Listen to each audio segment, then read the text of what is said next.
Guideline থাকলেও কেন প্রতি বছর উচ্চ প্রাথমিকে টেট নয়?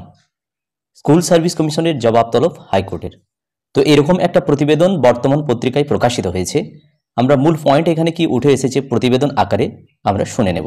এনসিটিই গাইডলাইন থাকলেও উচ্চ প্রাথমিকে প্রতি বছর কেন টেট হবে না রাজ্যে, তা নিয়ে এবার স্কুল সার্ভিস কমিশনের কাছে জবাব তলব করল কলকাতা হাইকোর্ট।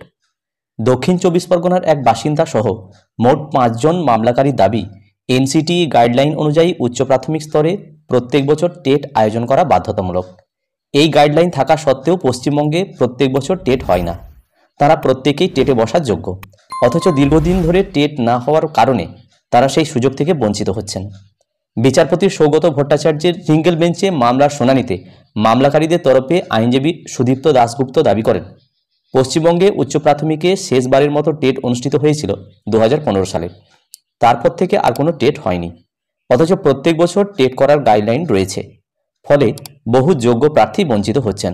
শুধু এ রাজ্যই নয়, যোগ্য প্রার্থীরা টেট সার্টিফিকেট যদি পান তাহলে অন্য রাজ্যে গিয়েও সেই টেট সার্টিফিকেট দেখিয়ে নিয়োগ প্রক্রিয়ায় অংশগ্রহণ করতে পারতেন, কিন্তু টেট না হওয়ার কারণে এই সুযোগও তারা পাচ্ছেন না। মামলাকারীদের এই বক্তব্যের প্রেক্ষিতে স্কুল সার্ভিস কমিশনের আইনজীবী সুতনু পাত্র পাল্টা দাবি করেন, নিয়োগ প্রক্রিয়ার সঙ্গে সাযুজ্য রেখে টেট অনুষ্ঠিত হয়। ২০১৫ সালে যে টেট নেওয়া হয়েছিল তার ভিত্তিতে ২০১৬ সালে নিয়োগ প্রক্রিয়া শুরু হয়, যা এখনও চলছে।